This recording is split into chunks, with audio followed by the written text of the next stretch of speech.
Hello everyone, welcome to the Exia IAS academy.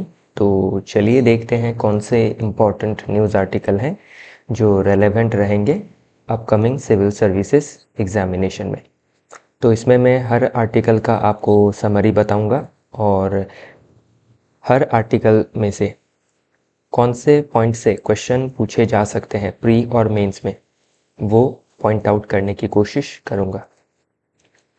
इसका जो PDF है ऑलरेडी टेलीग्राम चैनल में अवेलेबल है, आप उससे जुड़ के इसको डाउनलोड करके पढ़ सकते हैं। तो पहला आर्टिकल बात करता है regarding India needs to read its justice system of gender injustice. तो जो पहला आर्टिकल है आज का और जो दूसरा आर्टिकल है दोनों ही वुमेन एम्पावरमेंट जेंडर जस्टिस को लेके बात करते हैं। तो अभी ध्यान रखिएगा कि आपके जो जीएस पेपर है, जीएस पेपर 1 टू लेके जीएस पेपर 4 तक, और स्टेट पीसीएस में जो स्टेट के स्पेशल पेपर होते हैं, जैसे एपीएससी में आपका जीएस पेपर 5 है, स्टेट स्पेसिफिक पेपर है, आसाम स्पेसिफिक, और जो आपका ऐसे पेपर है, तो GS paper 1 to 4 and then ऐसे, टोटल 5 पेपर।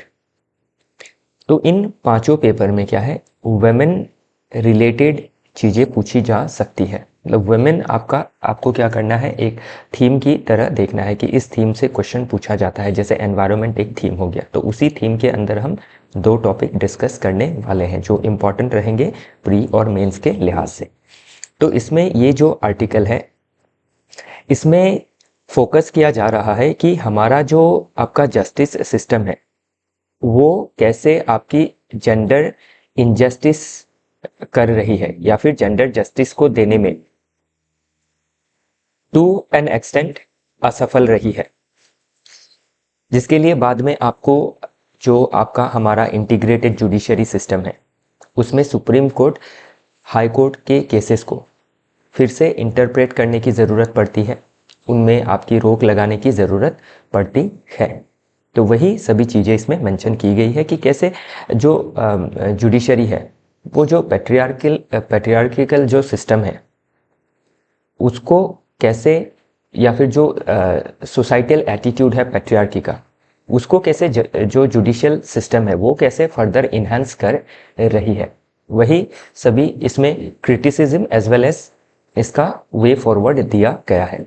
तो अगर इसका कोर आर्ग्यूमेंट देखें तो आप देखेंगे कि ये क्रिटिसाइज करता है how Indian justice system mirror societal patriarchy. तो जस्टिस सिस्टम में कैसे आपका जो सोसाइटल पैट्रियार्की है वो रिफ्लेक्ट कर रहा है। इसमें कुछ केस के एग्जाम्पल दिए गए हैं। फॉर एग्जाम्पल जो बतला रहा है कि इंडियन जस्टिस सिस्टम में कैसे सोसाइटल पैट्रियार्की झलक रही है। तो इलाहाबाद हाई कोर्ट में आपका एक केस आया था इंटरफेथ मैरिज प्रोटेक्शन के लिए, कि एक कपल थे जो आपके इंटरफेथ के थे, उन्होंने मैरिज किया था, उनकी फैमिली अगेंस्ट में थी, लेकिन इसमें क्या किया, इलाहाबाद हाई कोर्ट ने पैटर्नलिस्टिक जस्टिफिकेशन देते हुए वुमेन के जो चॉइस है उसमें सवाल खड़े किए, जो क्या करता है, वुमेन का जो राइट टू पर्सनल ऑटोनॉमी है उसको वायलेट करता है। तो अभी जो personal right to personal autonomy है ये कौन से आर्टिकल के तहत आता है, article 21 of the Indian constitution, जो पार्ट 3 में है, जो right to life and personal liberty के बारे में बात करता है। तो एक इंसान का ये पर्सनल राइट है, लिबर्टी है कि वो अपने हिसाब से अपने लाइफ पार्टनर को चुने। नेक्स्ट है आपका Allahabad high court attempted rape of minor girl. तो आपका एक रेप अटेम्प्ट था माइनर गर्ल के ऊपर, जिसमें इलाहाबाद हाई कोर्ट ने क्या किया, आपका जो चार्जेस था एक्यूज्ड के ऊपर उसको डाउनग्रेड किया despite clear evidence of assault.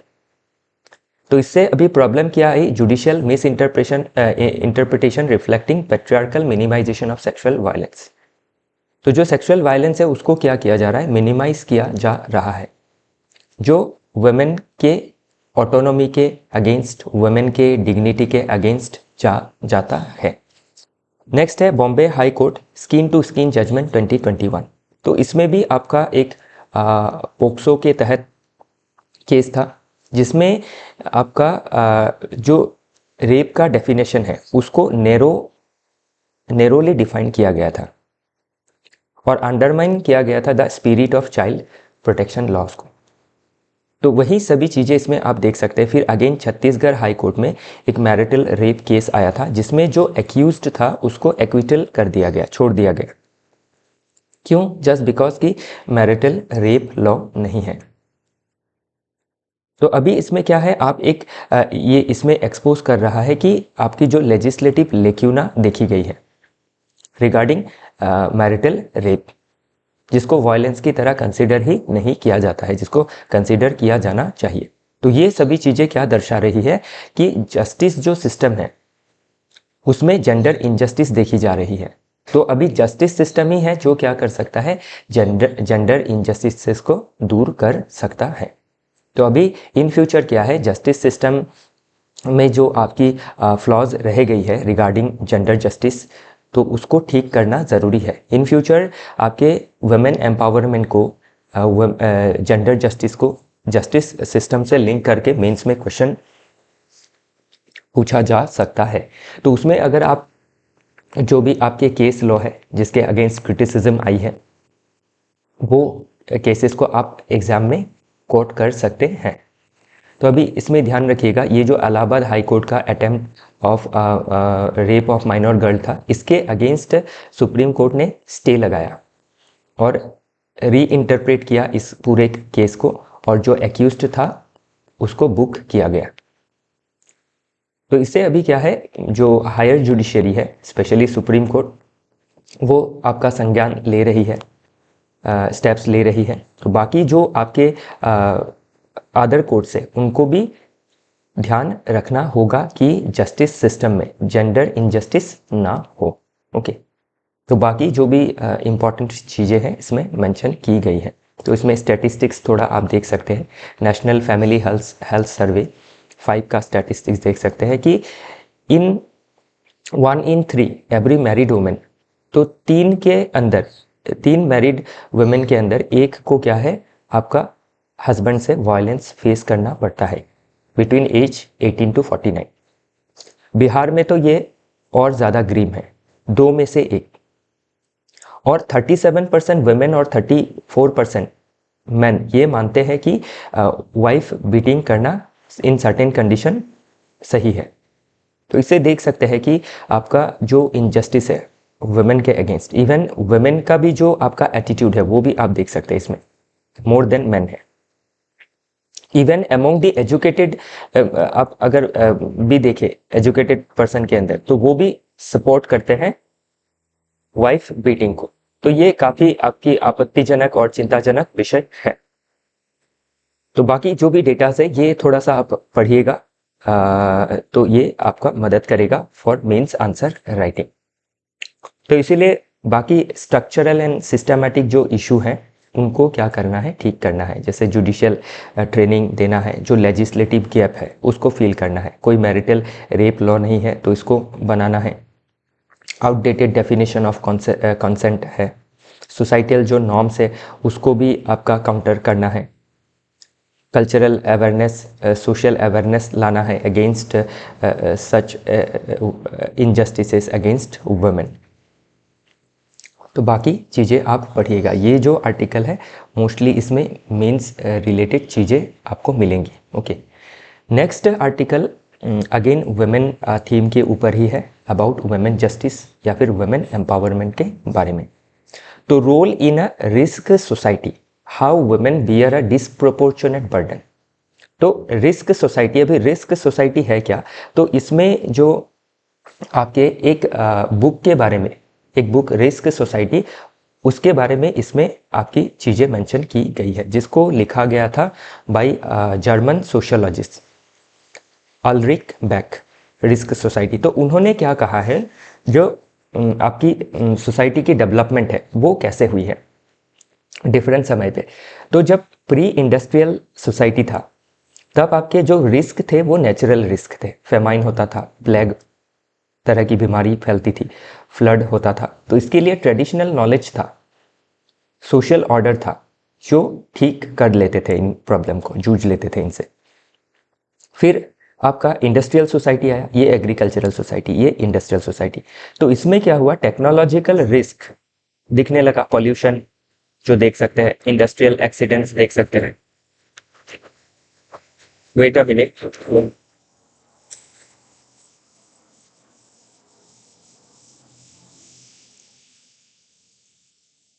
Okay, तो एग्रीकल्चरल सोसाइटी के बाद इंडस्ट्रियल सोसाइटी आया, जिसमें आप टेक्नोलॉजिकल रिस्क जैसे पोल्यूशन, इंडस्ट्रियल एक्सीडेंट देख सकते हैं, जैसे भोपाल गैस ट्रेजेडी।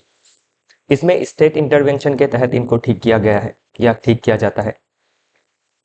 देन आज के समय पे जो देख रहे हैं वो है रिस्क सोसाइटी, मतलब इंडस्ट्रियल सोसाइटी का फर्दर वर्जन है क्या, risk society, as per this book risk society by Beck साहब। ओके, तो इसमें क्या कहा गया है कि जो रिस्क है सोसाइटी में वो मैन्युफैक्चर्ड की जा रही है। फॉर एग्जांपल आप देख सकते हैं cyber crime against women. Okay, और ध्यान रखिएगा ये जो भी सोसाइटी डेवलपमेंट है, इसमें जो भी बर्डन है, जो भी रिस्क है, उसको वुमेन ज़्यादा फेस कर रही है। रिस्क को डेमोक्रेटाइज नहीं किया गया है। फॉर एग्जाम्पल अभी साइबर क्राइम है, साइबर क्राइम में आप ज़्यादा वुमेन ज़्यादा वल्नरेबल रहती है। ओके, डीप फेक का इस्तेमाल होना, मॉक वीडियो बनाना, ओके, डिजिटल अरेस्ट करना, इन सभी चीज़ों का आप जिक्र कर सकते हैं। Then global systemic risk, climate change, pandemic, nuclear fall out, इसमें भी क्या है, आप वुमेन के ऊपर वो ज़्यादा बर्डन देखेंगे, ओवर बर्डन रहती है वुमेन। तो इसीलिए हमें क्या करना है, रिफ्लेक्सिव मॉडर्नाइजेशन लेना है, रिफ्लेक्ट करना है कि आज के मॉडर्न सोसाइटी में क्या आपके जो जेंडर है उनके अंदर इनजस्टिसेस आ रही है क्या। फॉर एग्जांपल अभी आपका कोई डिज़ास्टर क्रिएट होता है आज के समय पे, मॉडर्न टाइम पे, तो उस डिज़ास्टर में क्या है, सबसे ज़्यादा वल्नरेबल पोजीशन में रहती है वुमेन कंपेयर टू मैन। तो इसीलिए क्या करना है, आपके वुमेन के ऊपर जो रिस्क है उसको कम करना है। वुमेन को आपका सोशली, इकोनॉमिकली एम्पावर करना ज़रूरी है, ताकि आज की जो रिस्क सोसाइटी है उसमें रिस्क को एटलीस्ट डेमोक्रेटाइज किया जा सके। डेमोक्रेटाइज का मतलब कि रिस्क का जो शेयर है वो वुमेन के ऊपर ज़्यादा नहीं पड़ना चाहिए, वो चाहे किसी भी तरह का रिस्क हो। लेकिन क्या देखा गया है कि ज़्यादा रिस्क वुमेन फेस करती है। ओके, तो वही सभी चीज़ें इसमें मेंशन की गई है।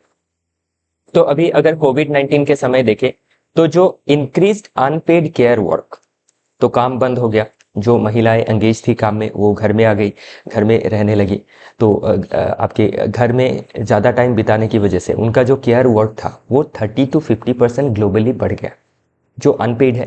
तो ये आपका फिजिकल स्ट्रेन आना, मेंटल स्ट्रेन आना, इमोशनल स्ट्रेन आना, तो ये सभी चीज़ें वुमेन ने ज़्यादा फेस किया।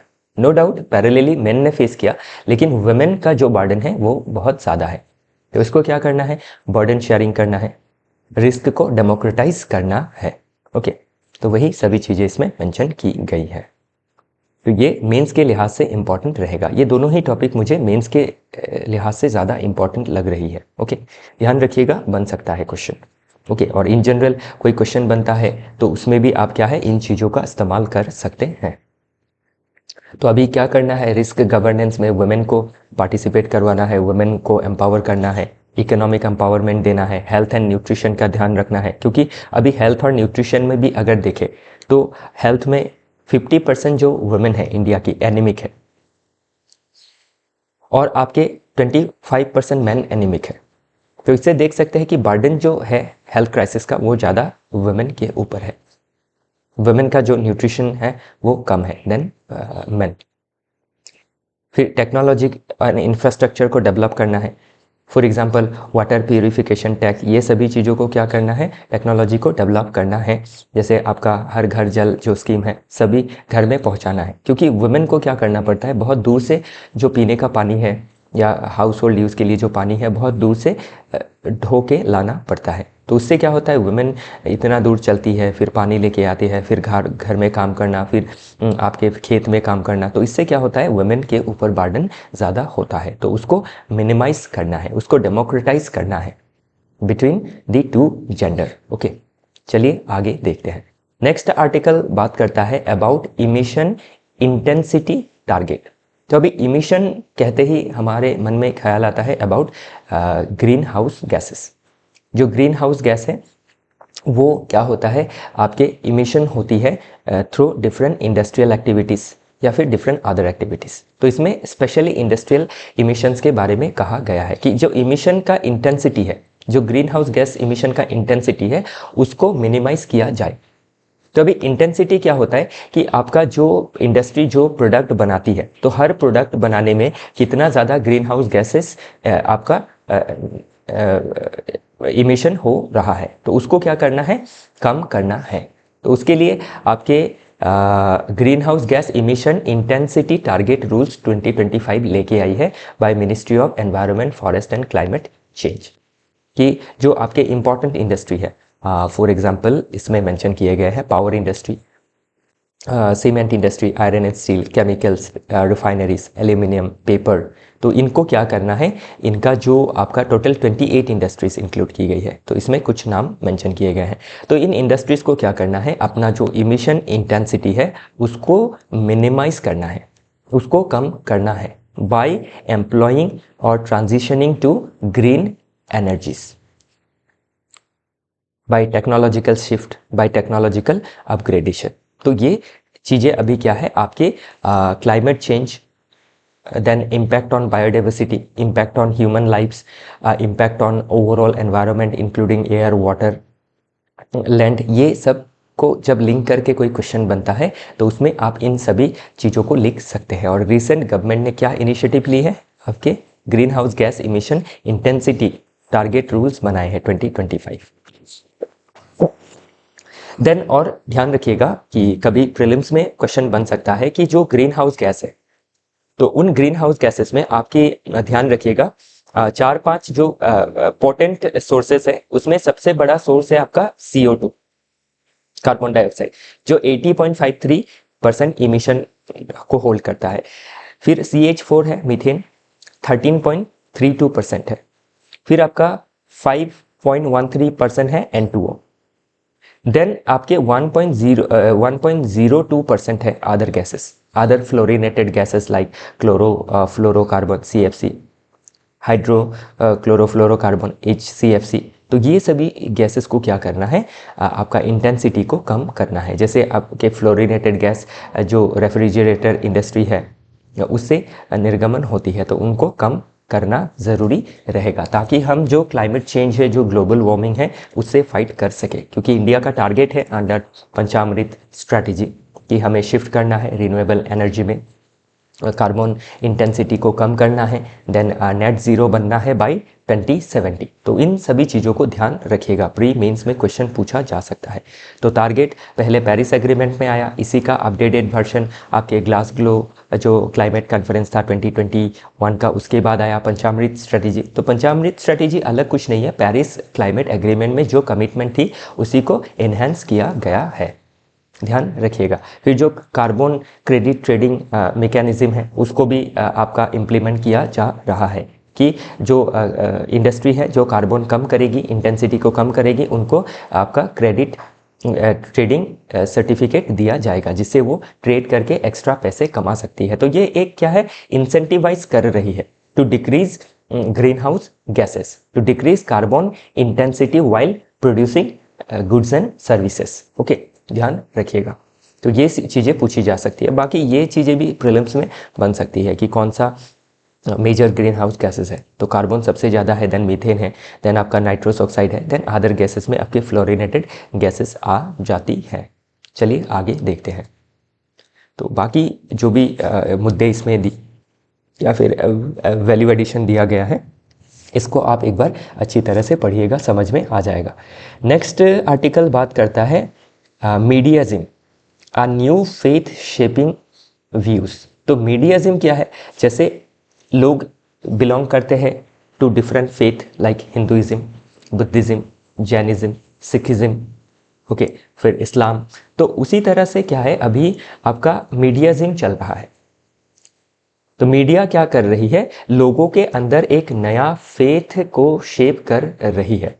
जैसे जो क्लर्जी है, क्लर्जी मतलब जो आपके रिलीजियस हेड्स है डिफरेंट रिलीजन के, तो वो क्या करते हैं, डिफरेंट तरह के आपके रिलीजियस जो इन्फॉर्मेशन है लोगों को सिखाते हैं। ओके, और आप जो फेथ है उसको आगे बढ़ाते हैं। तो उसी तरह से क्या है, आज के समय पे मीडियाज़म चल रहा है। और ध्यान रखिएगा, ये मीडियाज़म जो आया है वर्ड, ये नेगेटिव सेंस में आया है। और आप क्वेश्चन पेपर अगर देखें यूपीएससी का या फिर अदर स्टेट पीसीएस का पास्ट ईयर का, तो उसमें आप role of media in a civil society, role of media in a democracy, ये सभी क्वेश्चन पास्ट में बने हैं, तो इन फ्यूचर भी बनने की संभावनाएं पूरी है। तो इसमें मीडिया में आपका वो चाहे इलेक्ट्रॉनिक मीडिया हो, स्पेशली इसमें इलेक्ट्रॉनिक मीडिया को क्रिटिसाइज किया गया है। इलेक्ट्रॉनिक मीडिया के अलावा आपके प्रिंट मीडिया, और अभी के समय पे जो सर्च कर रहा है करंट समय पे, सोशल मीडिया। ओके, तो मीडिया कैसे क्या कर रहा है, लोगों के अंदर एक नया फेथ क्रिएट कर रहा है बाय इंडोक्ट्रिनेटिंग पीपल। फॉर एग्जाम्पल, इसमें आप देख सकते हैं कि जैसे कि जो अभी वार हुआ ही नहीं है बिटवीन टू नेशन, तो ऐसे दर्शाते हैं मीडिया कि आपकी वार हो रही है। या फिर आपके कोई प्रॉब्लम वो अभी तक सर्च ही नहीं हुआ है, लेकिन मीडिया को अगर थोड़ी सी भी भनक लगती है तो उसको बड़ा प्रॉब्लम वो बना देते हैं। वो क्या करते हैं, हमारा जो थॉट है, हमारा जो थॉट प्रोसेस है, उसको शेप करता है। तो इसमें वही बात कही गई है कि emergence of mediaism, the media's role has transcendent information sharing into faith building, community shaping, community को शेप कर रहा है, इवन पर्सनालिटी शेपिंग। आजकल हमारा जो पर्सनालिटी है, हमारी जो सोच है, हमारी जो थॉट है, कैसे बिल्ड हो रही है बाय मीडिया, वो चाहे आपकी इलेक्ट्रॉनिक मीडिया हो या फिर सोशल मीडिया हो। और केओस जो मॉडर्न वर्ल्ड में चल रहा है, वो चाहे जियोपॉलिटिकल केओस हो इन वेस्टर्न एशिया बिटवीन आपके पैलेस्टाइन और जो इजराइल का इशू हो, या फिर रशिया यूक्रेन का इशू हो, बढ़ा चढ़ा के वो बताती है। फिर एक एथनिक स्ट्राइप को भी बढ़ाती है, डिफरेंट एथनिक ग्रुप के बीच में जो फाइट होता है, अगर थोड़ा सा भी कोई मुद्दा आया तो उसको ऐसे बढ़ा चढ़ा के दिखाया जाता है, जिससे क्या होता है, आपकी एथनिक टेंशन, कम्युनल टेंशन ये बढ़ती है। तो यही सभी चीज़ें क्या है, मीडियाज़म को दर्शा रहा है और नेगेटिव तरीके से दर्शा रहा है। तो अभी आप देखेंगे कि कोई भी न्यूज़ चैनल में उनका जो टोन होता है, उनका जो चॉइस ऑफ वर्ड होता है, जो इमोशनल मैनिपुलेशन होता है, क्योंकि न्यूज़ का काम क्या है, आपके देश दुनिया की जो खबरें हैं वो लोगों तक एज इट इज़ पहुंचाना, कि जैसे खबरें, जैसे जो इंसिडेंट हुआ है, जो इवेंट हुआ है, उसको वैसे ही पहुंचाना with a normal tone, with right और प्रॉपर चूजिंग ऑफ वर्ड, ना कि इमोशनल मैनिपुलेशन करना just to gain TRP. Okay, तो वही सभी चीज़ें इसमें मेंशन की गई है। तो मीडिया क्या कर सकती है, जो मास आइडियोलॉजी है उसको इम्पैक्ट कर सकती है, उसको शेप कर सकती है, पर्सनालिटी को बिल्ड कर सकती है इन अ नेगेटिव वे। तो वही सभी चीज़ें मेंशन की गई है।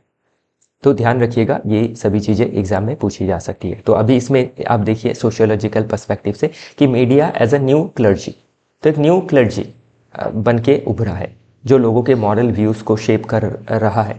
ओके, मोरालिटी को शेप कर रहा है, आउटरीच को बढ़ा रहा है, फियर को बढ़ा रहा है, इवन होप को भी बढ़ा रहा है। कोई छोटी सी कोई मुद्दा हुआ देश दुनिया में, तो उसको इतना बढ़ा चढ़ा के दिखाएंगे कि लोगों के जहन में फियर आ जाएगा। कोई छोटा सा अच्छा कुछ हुआ तो उसको इतना बढ़ा चढ़ा के दिखाएंगे कि लोगों के मन में ज़्यादा होप आ जाती है। फिर जो आपका कलेक्टिव एक कॉन्शियसनेस है वो भी फॉर्म करता है, पॉजिटिवली हो या नेगेटिवली हो। तो अभी हम ग्लोबल जो भी इशू है, या फिर जो भी देश के अंदर इशू है, या फिर किसी रीजन के ऊपर कोई इशू है, तो उसके ऊपर हम अपना ओपिनियन कैसे बनाते हैं, बेस्ड ऑन आपके फैक्ट। और फैक्ट हमें कौन देता है, घर में बैठे ही मीडिया। अगर मीडिया खुद से उस फैक्ट को चेक नहीं करती है और उसको तोड़ मरोड़ के मैनिपुलेट करके दर्शाती है, तो उस हिसाब से हमारा थॉट भी क्या है, मैनिपुलेटेड हो जाएगा, ज़्यादा इमोशनल हो जाएगा। और जो आपके हमारे थॉट प्रोसेस है वो नेगेटिवली वर्क करेगा या फिर प्रॉपरली वर्क नहीं करेगा। तो इमोशनल कंडीशनिंग भी करती है, फिर आपके कॉग्निटिव बायस फॉर्मेशन करती है। ओके, तो हमारे मन में कोई अगर बायस है किसी एथनिसिटी को लेके, तो अगर न्यूज़ में उसी चीज़ों को बार बार गलत तरीके से दर्शाया जाता है तो हमारा जो बायस है, वो कॉग्निटिव बायस, वो क्या हो जाता है, आपका कन्फर्म हो जाता है, जिसको हम कन्फर्मेशन बायस कहते हैं। न्यूरोप्लास्टिसिटी ऑफ बिलीफ, हमारे ब्रेन के अंदर जो न्यूरॉन्स है, जो सर्किट्स है, उसमें चीज़ें क्या कर देती है, फिक्स कर देती है बाय मीडिया। तो पॉजिटिवली फिक्स करती है तो सही है, लेकिन नेगेटिवली फिक्स करती है तो वो आपके एक पर्सन के लिए, उसकी फैमिली के लिए, उसके रीजन के लिए, पूरे वर्ल्ड के लिए क्या है, आपकी वो इंटॉक्सिकेंट की तरह काम करेंगे। तो इसीलिए क्या करना है, आपका मीडिया का जो रोल है बहुत ही इंपॉर्टेंट है, उनको बहुत ही आपके रेस्पॉन्सिबल तरीके से अपना रोल प्ले करना है, काफ़ी अकाउंटेबल तरीके से अपना रोल प्ले करना है। ओके, तो अभी वार नैरेटिव्स, वार सच में लड़ी ही नहीं जाती है कि पहले ही वार डिक्लेयर कर दिया जाता है बाय दी मीडिया, और क्वेश्चन मार्क लगा देंगे तो लोग तो क्वेश्चन मार्क को नहीं देखते हैं, या फिर एक्सक्लामेशन लगा देंगे वो तो नहीं देखते हैं, लोग सीधा सेंटेंस पढ़ते ही कंक्लूजन में जंप करने लगते हैं। जैसे Ukraine Russia, Israel Palestine, India Pakistan, अभी इंडिया पाकिस्तान के बीच कोई वार छिड़ा ही नहीं है, लेकिन न्यूज़ में ऐसे दिखाया जा रहा है जैसे वार एकदम एडवांस स्टेज में है। ओके, तो ध्यान रखिएगा ये सभी चीज़ें। नेक्स्ट आर्टिकल देखते हैं, तो इसमें मीडिया का ऊपर क्वेश्चन बनने से ये पूरा आर्टिकल आपको मदद करेगा, इवन ऐसे भी लिख पाएंगे इससे। तो इसीलिए ज़रूरी क्या है, हम क्या कर सकते हैं, वे फॉरवर्ड आपको लिखना होगा। Okay, what should be the way forward. तो मीडिया लिटरेसी लानी है स्कूल में, ताकि बच्चों को छोटे से ही सिखाया जाए कि आपका जो मीडिया है उसको क्वेश्चन करे, उसके हर फैक्ट को सच ना माने, वो जो भी दिखाती है उसका फैक्ट को चेक करे, डिटेक्ट करे बायस को, एनालाइज करे चीज़ों को। एल्गोरिदमिक ट्रांसपेरेंसी लॉ भी लानी है, लेजिस्लेशन लाना है कि जो आपके न्यूज़ प्लेटफॉर्म है कैसे कंटेंट को प्रायोरिटाइज कर रहे हैं, जो सोशल मीडिया है वो कौन से एल्गोरिदम में चीज़ों को दिखा रही है।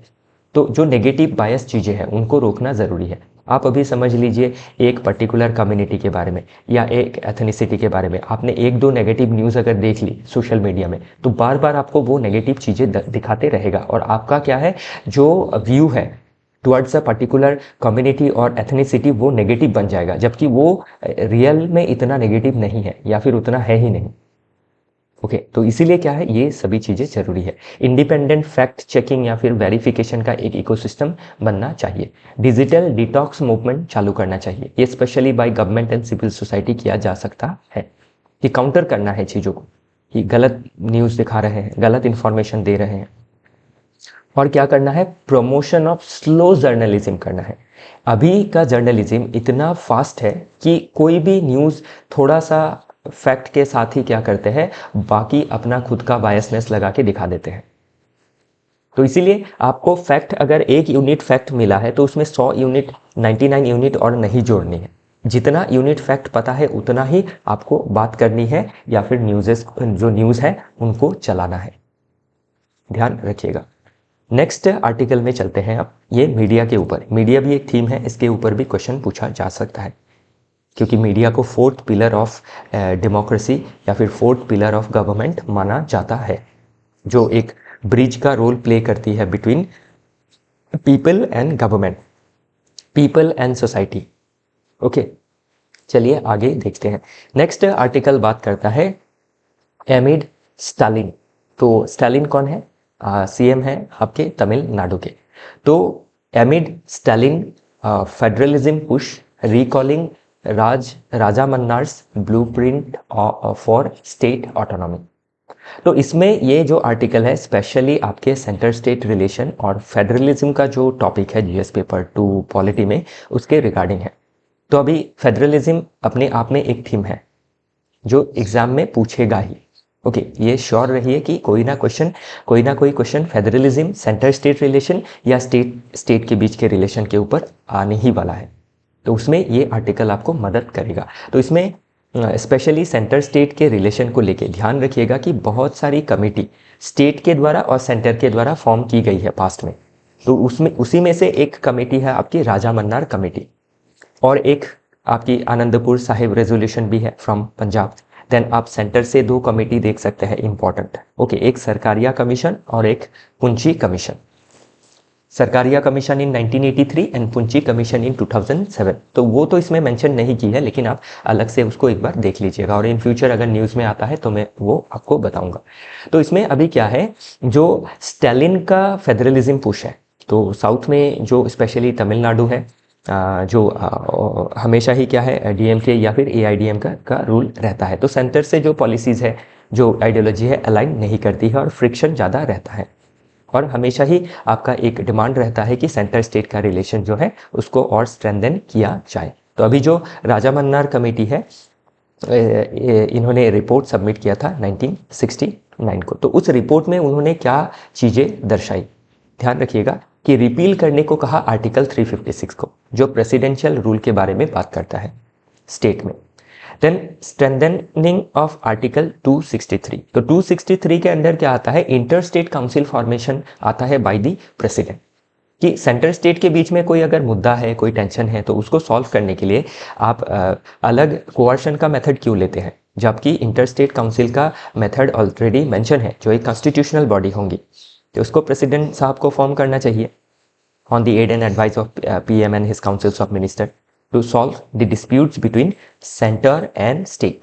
देन क्रिटिसाइज किया आर्टिकल 365 को कि ये थ्रेट टू स्टेट ऑटोनॉमी है। तो आर्टिकल 365 क्या करती है, आपकी सेंटर का जो डायरेक्शन है उसको मानने में मजबूर कराती है टू स्टेट। अगर स्टेट ने डायरेक्शन नहीं मानी अंडर आर्टिकल 365 और सेंटर के अगेंस्ट गई, तो आर्टिकल 356 लगा दिया जा सकता है। Then control over finances. तो जो ज़्यादातर क्या है, फाइनेंशियल रिसोर्सेस या फिर जो टैक्सिंग रिसोर्सेस है, वो सबसे ज़्यादा सेंटर के पास है, और जो दायित्व है, रिस्पॉन्सिबिलिटी है, स्टेट के पास ज़्यादा है। कैसे, जो वेलफेयर का मेन जो कंपोनेंट है आपका, एजुकेशन, हेल्थ, सैनिटेशन, ये सभी क्या है, स्टेट के पास ज़्यादा है। तो अभी आप देखिए कि जो हेल्थ का सब्जेक्ट है स्टेट के पास है, तो ये एक बहुत ज़्यादा आपका एक्सपेंडिचर वाला सब्जेक्ट है।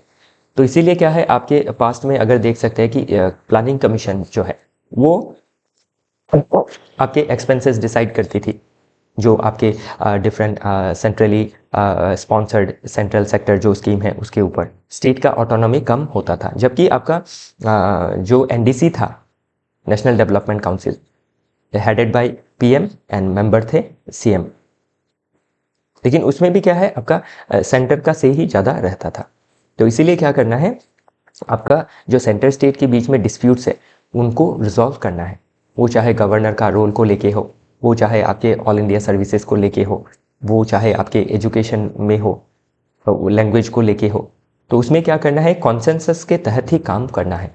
सेंटर को स्टेट के ऊपर चीज़ें इम्पोज नहीं करनी है, फोर्स नहीं करनी है, कोअर्सिव मेथड नहीं अपनाना है, वही सभी चीज़ें इसमें मेंशन की गई है। तो जब भी आंसर लिखेंगे, अभी आपको एक्सपर्ट नहीं माना जाएगा उसमें, जब आंसर लिखेंगे आप अपना ओपिनियन रख सकते हैं वे फॉरवर्ड में, लेकिन बाकी जो बॉडी लिखेंगे आंसर का, उसमें आपको कंक्रीट चीज़ें लिखनी है, कोई एक्सपर्ट कमेटी का सजेशन लिखना है। ओके, तो आप अगर सजेशन थोड़ा भूल भी रहे हैं, एक्सपर्ट कमेटी का नाम भी मेंशन कीजिए। 2-4 सजेशन आपको याद नहीं आ रहे हैं तो थोड़े बहुत आप उसको मेक करके भी लिख सकते हैं, लेकिन कमेटी मेंशन कीजिए, उनके जो सजेशन है 1-2 याद रखिए। ओके, ध्यान रखिएगा, इसमें अभी ये article pre as well as mains के लिए इंपॉर्टेंट है। मेंस में ओवरऑल आइडिया पूछा जाएगा, और प्री में जो आर्टिकल है, डिफरेंट आर्टिकल, इनको पूछा जा सकता है, इनके अंदर जो सब्जेक्ट मैटर है उनको स्टेटमेंट वाइज पूछा जा सकता है। चलिए देखते हैं अगला आर्टिकल। नेक्स्ट आर्टिकल अगेन बात करता है अबाउट फेडरलिज्म और सेंटर स्टेट के रिलेशन के बारे में। तो इसमें स्पेशली जो कॉन्स्टिट्यूशन को अमेंडमेंट करने का जो आर्टिकल है, आर्टिकल 368, जो दर्शाता है कि कॉन्स्टिट्यूशन का जो अमेंडमेंट है वो 2 तरीके से किया जा सकता है। एक बाय आपका centre alone with special majority, then second is centre with special majority plus ratification by the half of the state legislature। तो 28 स्टेट है आज के समय पे, तो 14 को रेटिफाई करना पड़ेगा। और ध्यान रखिएगा आर्टिकल 368 के में जो 2 प्रोविजन है कॉन्स्टिट्यूशन अमेंडमेंट करने के, एक बाय ओनली सेंटर, एक bye centre plus state legislature. इसके अलावा भी और एक अमेंडमेंट प्रोविजन है जो आर्टिकल 4 में मेंशन है, आर्टिकल 4 ऑफ पार्ट 1। तो जो कहता है कि आपके सेंटर क्या कर सकती है, without consent of state government और स्टेट लेजिस्लेचर, स्टेट का जो नाम है, जो बाउंड्री है, उसको रीएडजस्ट कर सकती है। उसमें स्टेट का कंसेंट लेना ज़रूरी नहीं रहेगा। स्टेट को नोटिस किया जाएगा बाय द प्रेसिडेंट कि हम नाम चेंज कर रहे हैं या फिर बॉर्डर चेंज कर रहे हैं, लेकिन उसमें जो रिकमेंडेशन स्टेट के तरफ से आएगी वो बाइंडिंग नहीं है। ध्यान रखिएगा, ये सभी चीज़ें प्रीलिम्स में पूछी जा सकती है और ओवरऑल आर्टिकल 368 मेंस पे भी पूछा जा सकता है। ओके, तो इसमें अभी चीज़ें वही है कि आपकी जो हमारी फेडरलिज्म है, एक तो जो फेडरलिज्म वर्ड है वो संविधान में मेंशन नहीं किया गया है। आर्टिकल 1 में India as a union of state mention किया गया है, लेकिन आपका डिफरेंट प्रोविजन है जो किसको दर्शाती है, फेडरलिज्म को दर्शाती है। For example article 368 he federalism को दर्शा रहा है कि जो आपके फेडरल स्ट्रक्चर को इम्पैक्ट करेगा, वैसे संशोधन में स्टेट का हाफ ऑफ द स्टेट का रेटिफिकेशन जरूरी होगा। लेकिन इसके अलावा भी क्या है, जो स्टेट का आपका टेरिटोरियल इंटीग्रिटी है उसको इंश्योर नहीं किया गया है। मतलब एक स्टेट के जो टेरिटोरियल इंटीग्रिटी है उसको ब्रेक किया जा सकता है specially by the parliament, and that too with a simple majority. Special majority की भी ज़रूरत नहीं पड़ेगी। फॉर एग्जांपल आप देख सकते हैं कि जो स्टेट रीऑर्गेनाइजेशन एक्ट के तहत डिफरेंट स्टेट्स बनाए गए, उसमें स्टेट का कंसेंट नहीं लिया गया है या फिर ज़रूरी नहीं है, नहीं भी लेंगे तो बना सकते हैं। ओके, तो वही सभी चीज़ें इसमें मेंशन की गई है कि कैसे आर्टिकल 368 जो है वो प्रिंसिपल, फेडरलिज्म का प्रिंसिपल को डाइल्यूट करता है। तो मैंने समरी बताई है, बाकी चीज़ें आप पढ़ेंगे तो आपको समझ में आ जाएंगी। नेक्स्ट आर्टिकल अगेन इम्पॉर्टेंट है, ये आपके रिफ्यूजी क्राइसिस या फिर स्टेटलेसनेस को लेके क्वेश्चन बन सकता है और प्रीलिम्स में भी पूछा जा सकता है कि स्टेटलेस पीपल का कॉन्सेप्ट क्या है। तो अभी जो स्टेटलेसनेस है या फिर जो रेफ्यूजी क्राइसिस है वो उसका साउथ एशिया में क्या इम्पैक्ट है उसके बारे में बात करता है। तो अभी स्पेशली अगर आप देखें, ओके, तो नेपाल में देखें या फिर इंडिया में देखें या फिर श्रीलंका में देखें, पाकिस्तान में, बांग्लादेश में, ओके, तो अभी जो आपके बांग्लादेश और पाकिस्तान में अगर देखें, जो आपके मुस्लिम कम्युनिटी के जो बिहारी है उनको साइडलाइन किया गया है। देन श्रीलंका में अगर देखें तो आपके जो तमिलियंस है, जो माइनॉरिटी कम्युनिटी है, उनको आपका साइडलाइन किया गया है। इवन एक समय पे ऐसा भी था कि सिटीजनशिप भी नहीं दिया जा रहा था। फिर ये तमिलियन पॉपुलेशन जो है श्रीलंका से इंडिया में माइग्रेट किए, तो इनका सिटीजनशिप को लेके इशू आया। देन अगेन आप जो रोहिंग्या क्राइसिस है म्यांमार में, तो उसको भी आप बांग्लादेश में देख सकते हैं कि बांग्लादेश ने कॉक्स बाज़ार में आपकी इनको शरण तो दी है, लेकिन इनका जो सिटीजनशिप है वो इनको नहीं मिला है। फिर आप भूटानिश रिफ्यूजीज देख सकते हैं इन नेपाल, जिनको सिटीजनशिप नहीं मिला है। ओके, तो ये सभी चीज़ें अभी क्या कर रही है, स्टेटलेसनेस को दर्शा रही है फॉर दिस पीपल। तो अभी अगर कोई पीपल का स्टेट ही नहीं है, मतलब सिटीजनशिप नहीं है, और सिटीजनशिप नहीं है मतलब क्या है, जो राइट्स मिलने चाहिए वो नहीं है। अगर राइट्स नहीं है तो पर्सनालिटी का डेवलपमेंट नहीं है, डिग्निफाइड लाइफ नहीं है। तो ये जो प्रॉब्लम है इसको टाइम बाउंड तरीके से सॉल्व करना ज़रूरी है। इसमें अगर हम इंटरनेशनल लेवल में नॉर्म देखें तो जो universal declaration of human rights है, जिसको 1948 ऑफ 10 दिसंबर में पास किया गया था, तो इसका आर्टिकल 15 कहता है कि everyone has the right to a nationality, कि सभी के पास क्या है, एक नेशनैलिटी होना ज़रूरी है, ये उनका राइट है। लेकिन अभी आप देख सकते हैं स्टेटलेस पीपल जो है, जो आपके डिटेंशन कैंप में समय बिता रहे हैं या फिर कंसंट्रेटेड होके रहे हैं, जिनका लाइफ एकदम लिमिटेड हो गया है, तो उससे आप देख सकते हैं कि उनका ह्यूमन जो राइट्स है वो वायलेट हो रहा है, क्योंकि उनके पास तो अलग देश तो नहीं है, और इस मिट्टी में नहीं रहेंगे तो क्या, और चंद्र में या फिर वो आपके मार्च में तो नहीं जा सकते हैं। ये देशी, ये जो मिट्टी है सभी के लिए है, ह्यूमन के लिए भी है, एनिमल के लिए भी है, पेड़ पौधों के लिए भी है। तो सभी का राइट्स का डिग्निफाइड तरीके से इंश्योर करना ज़रूरी है। वही सभी चीज़ें इसमें मेंशन की गई है। और जो आपका यूएन का डिफरेंट कन्वेंशन है, like 1954 convention relating to the status of stateless person and 1961 जो कन्वेंशन है on the reduction of statelessness.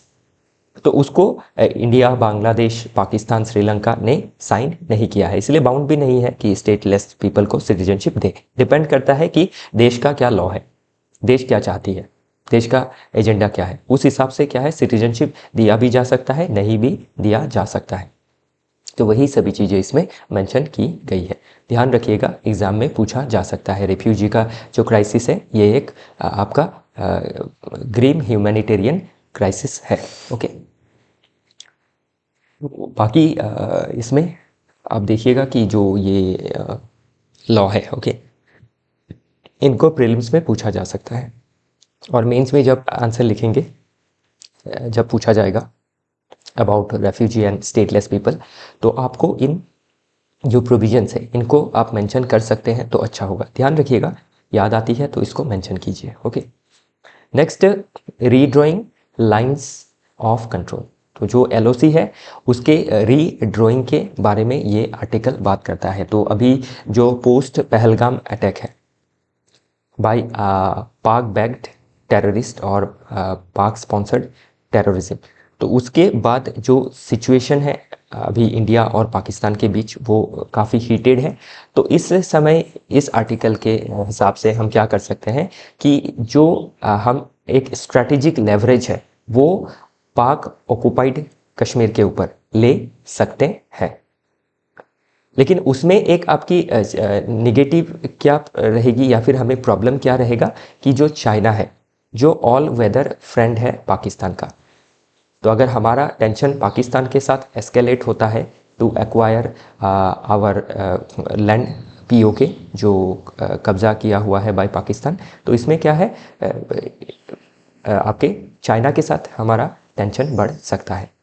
अगर हमारा टेंशन पाकिस्तान के साथ बढ़ा तो, अगर वार हुई तो। लेकिन इसमें एक अपॉर्चुनिटी भी है कि हम एक स्ट्रैटेजिक लेवरेज अभी इसमें ले सकते हैं। तो इसमें दोनों ही चीज़ें मेंशन की गई है। ओके, बाकी चीज़ें आप पढ़ेंगे तो समझ में आएंगी आपको। ओके,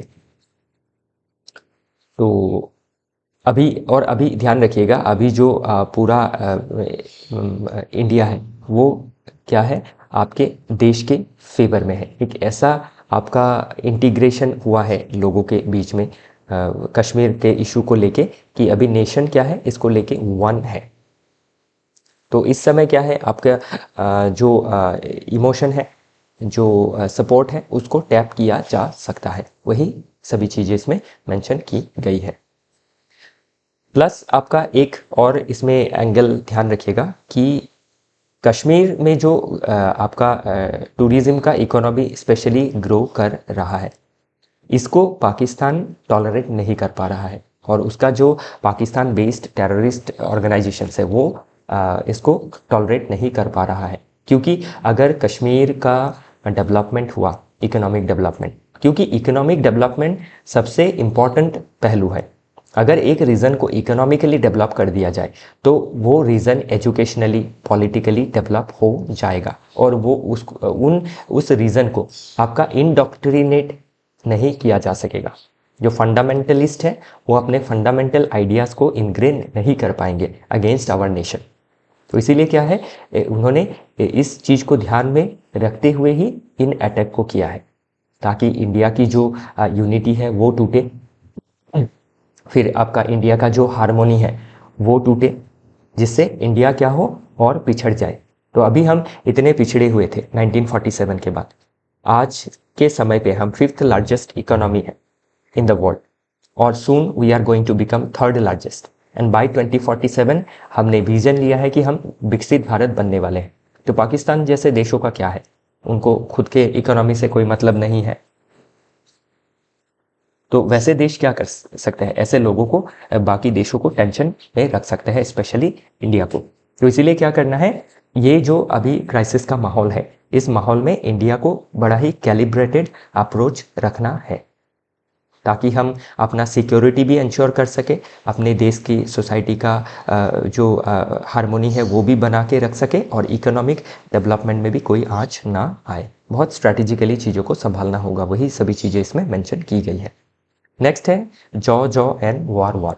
तो अभी आप देख सकते हैं पोस्ट पहलगाम अटैक कि जॉ मतलब सभी अपने जो राइट टू स्पीच है उसको इस्तेमाल कर रहे हैं कि क्या करना है, पाकिस्तान के साथ एक हम वॉर छेड़ सकते हैं। तो इसमें अभी क्या कहा गया है इस आर्टिकल में कि जो इंडिया के आपके सिटीज़न हैं जो आवाज़ उठा रहे हैं अगेंस्ट पाकिस्तान वॉर के लिए, तो उसको क्या करना है, सुनना है। ओके, इमोशनल डिसीजन नहीं लेना है लेकिन सुनना है। सुनने से क्या है, आपके डेमोक्रेसी में एक कंसेंसस बनती है। डेमोक्रेसी में जो आपका एक माहौल है उसको समझा जा सकता है कि पीपल की एस्पिरेशंस क्या है।